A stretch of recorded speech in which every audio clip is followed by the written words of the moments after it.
Taas meil on aeg kuuautot valida ja natukene enda kiituseks ka ja Tõnu kiituseks nii palju, et kui meie oleme 2 kuud kuuautot valinud, siis nii Renault kui Nissan, mis meil on kuuautod olnud, olid ka üsna kõrgetel kohtadel vastavalt esimene ja teine täitsa aastaauto valimisel. No seda puhku meil on üks uuem ja natuke kallim auto.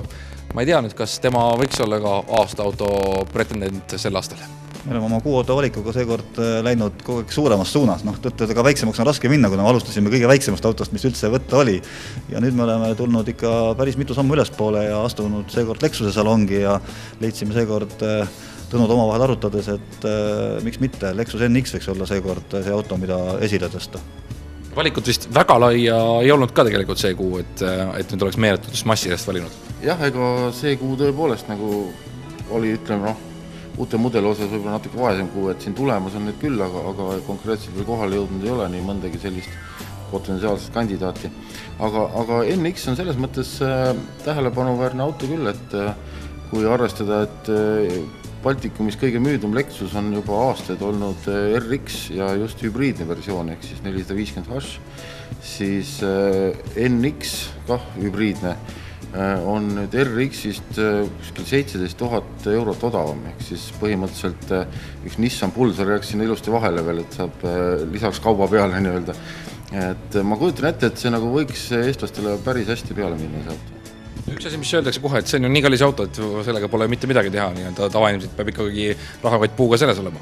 No vaatame tänavale. Meil liigub siin konkurente BMW-lt, Audilt, Range Roverilt tänavatel küll ja küll, nii et tegelikult on tegu ikkagi päris populaarse grupiga ja tegelikult ongi, et isesest on veidi üllatav, et miks Lexus alles nüüd sinna gruppi jõudis. Surmagrupp on tegelikult juba mõnda aega koos olnud ja edukalt hakkama saanud. Nüüd on Lexusel raske ülesanne ennast sinna vahele kiiluda, kusjuures muidugi hübriid on tore, aga eks Euroopas on Lexus jääb ikkagi selles mõttes marginaalsemaks tegijaks, sest et diiselmootoritel endiselt ei ole. Tema panustab hübriididele ja kes nüüd tahab natuke äkilisemalt sõitu, siis tuleb veel mõned kuud oodata, et turboga bensiinimootor tuleb. Nii et mootori valiku osas jääb kindlasti konkurentidele alla, üritades siis tõesti lüüa hinnaga efektse välimusega, mis muidugi Jaapani autode puhul tihtipeale on välimus selline suhteliselt konservatiivne ja tagasihoidlik. Lexuse puhul on hea meel tõdeda, et siin on lastud ikka disaineritel korralikult vallatleda ja väga palju põnevaid, kavalaid lihtsalt põnevaid vidinaidki alates introduktsiooni teel toimivast telefonilaadijast või efektsetest tuledest või sellest vahvast puutetundlikust hiirepadjast seal sees. Detaile ja asju on siin päris palju ja nagu Tõnu juba ütles, ka hinnatase on igati konkurentsimõimeline, nii et ma usun, et Eesti teedel tänavatel hakkame seda autot palju nägema. Aga meil hakkab aasta nüüd läbi saama hästi kiiresti, vaatame üle ka võib-olla järgmise aasta. Kas meil järgmise kuu lõpus on üldse midagi valida, kui aasta väga vaikne ega väga vist ei toimetata turu peal?